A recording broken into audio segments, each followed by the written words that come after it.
Hi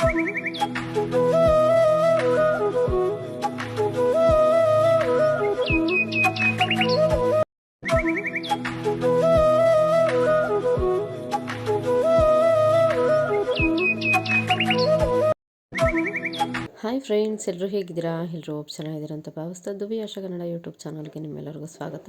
friends, video skip ಮಾಡೋದಲ್ಲಿ ಪೂರ್ತಿ video ನೋಡಿ ಅಂತ ಹೇಳ್ತಾ, ಯಾರೆಲ್ಲ ನೋಡ್ತಾ ಇದ್ದೀರಾ ಪ್ಲೀಸ್ ಬೆಲ್ ಐಕನ್ ಕ್ಲಿಕ್ ಮಾಡಿ ಅಂತ ಹೇಳ್ತಾ ಇವತ್ತಿನ ವಿಡಿಯೋ ಸ್ಟಾರ್ಟ್ ಮಾಡೋಣ. ವಿಡಿಯೋ ಸ್ಟಾರ್ಟ್ ಮಾಡೋಕ್ಕಿಂತ ಮುಂಚೆ ನನ್ನ ವಿಡಿಯೋ ಇಷ್ಟ ಆಯಿತು ಅಂದರೆ ಪ್ಲೀಸ್ ಒಂದು ಲೈಕ್ ಕೊಡಿ ಅಂತ ಹೇಳ್ತಾ, ಇವತ್ತಿನ ರೆಸಿಪಿ ಏನಂತ ಹೇಳೋದಾದರೆ ಫ್ರೆಂಡ್ಸ್, ನಾನಿವತ್ತು ಮೆಕ್ಕೆಜೋಳ ಬೇಬಿಕಾರ್ನ್ ಕಬಾಬ್ ಮಾಡ್ತಾಯಿದ್ದೀನಿ. ಯಾವ ರೀತಿ ಮಾಡೋದು ಅಂಥೇಳಿ ನಾನು ನಿಮಗೆ ಈ ವಿಡಿಯೋದಲ್ಲಿ ಪೂರ್ತಿ ತೋರಿಸ್ತೀನಿ. ತುಂಬ ಟೇಸ್ಟಿಯಾಗಿರುತ್ತೆ ಫ್ರೆಂಡ್ಸ್, ಮನೆಯಲ್ಲೇ ತುಂಬ ಸಿಂಪಲ್ಲಾಗಿ ಮಾಡ್ಕೋಬೋದು.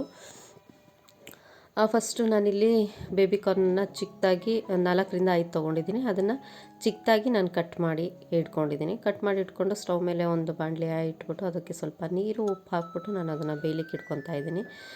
ಇನ್ನೊಂದೇನು ಅಂತ ಹೇಳಿದರೆ ಫ್ರೆಂಡ್ಸ್, ಮೆಕ್ಕೆಜೋಳ ತುಂಬ ಎಳೆದಿರಬೇಕು. ಬಲ್ತಿರೋದಾದರೆ ಅಷ್ಟು ಚೆನ್ನಾಗಿ ಬರೋಲ್ಲ ಕಬಾಬು. ತುಂಬ ಎಳೆದಿದ್ದರೆ ತುಂಬ ಚೆನ್ನಾಗಿ ಬರುತ್ತೆ. ಒಂದು 5ರಿಂದ 10 ನಿಮಿಷ ಸ್ವಲ್ಪ ಬೇಯಿಸ್ಕೊಂಡ್ರೆ ಆಯಿತು. ಅದು ಬೇಯೋ ಅಷ್ಟೊತ್ತಿಗೆ ನಾನಿಲ್ಲಿ ಒಂದು ಪೇಸ್ಟ್ ರೆಡಿ ಮಾಡ್ಕೊತೀನಿ ಕಬಾಬಿಗೆ.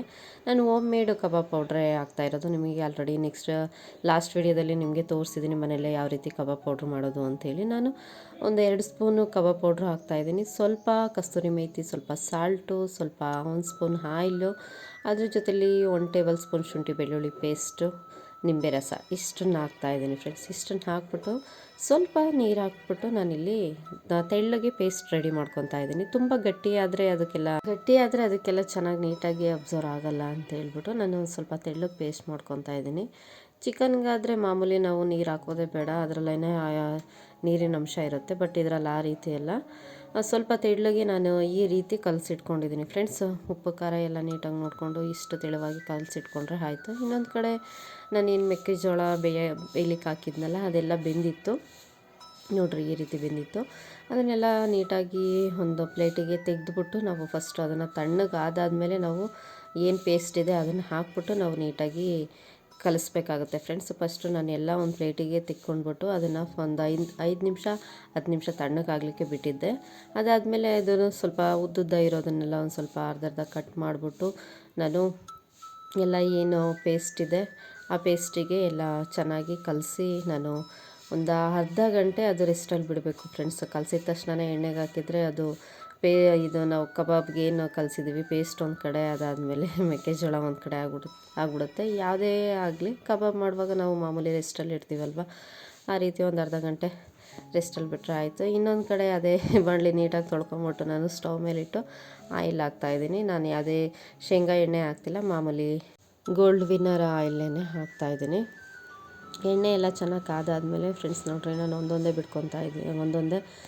ಎಣ್ಣೆಗೆ ಹಾಕ್ತಾಯಿದ್ದೀನಿ.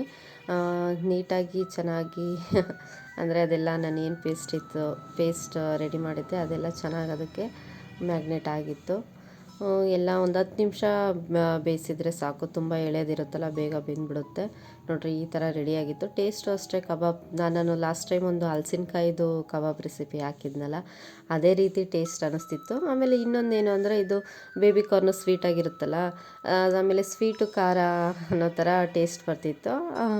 ಅಂದರೆ ಖಾರ ಸ್ವೀಟು ಎರಡೂ ಲೈಕ್ ಮಾಡೋರಿಗೆ ಇದು ತುಂಬ ಇಷ್ಟ ಆಗುತ್ತೆ.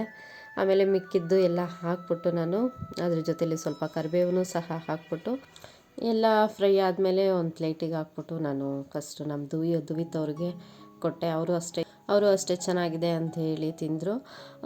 ಸಂಜೆ ಸ್ನ್ಯಾಕ್ಸಿಗಂತೂ ತುಂಬಾ ಚೆನ್ನಾಗಿರುತ್ತೆ ಫ್ರೆಂಡ್ಸ್. ಈ ರೆಸಿಪಿಗಳನ್ನ ನೀವು ಮನೆಯಲ್ಲಿ ಮಿಸ್ ಮಾಡ್ದಲೇ ಟ್ರೈ ಮಾಡಿ ಅಂತ ಹೇಳ್ತಾ, ನನ್ನ ವೀಡಿಯೋಸು ನಿಮಗೆ ಇಷ್ಟ ಆಯಿತು ಅಂದ್ಕೊತೀನಿ ಫ್ರೆಂಡ್ಸ್. ಪ್ಲೀಸ್ ನನ್ನ ವೀಡಿಯೋಗೆ ಒಂದು ಲೈಕ್ ಕಮೆಂಟ್ ಇರಲಿ ಅಂತ ಹೇಳ್ತಾ, ಇದೇ ಥರ ವೀಡಿಯೋಸ್ಗಳು ಬೇಕು ಅನ್ನೋದಾದರೆ ದುವಿ ಆಶಾ ಕನ್ನಡ ಯೂಟ್ಯೂಬ್ ಚಾನಲ್ನ ಮಿಸ್ ಮಾಡ್ದಲೇ ಸಬ್ಸ್ಕ್ರೈಬ್ ಮಾಡ್ಕೊಳ್ಳಿ, ಜೊತೆಲಿ ಬೆಲ್ ಐಕನ್ ಕ್ಲಿಕ್ ಮಾಡಿ.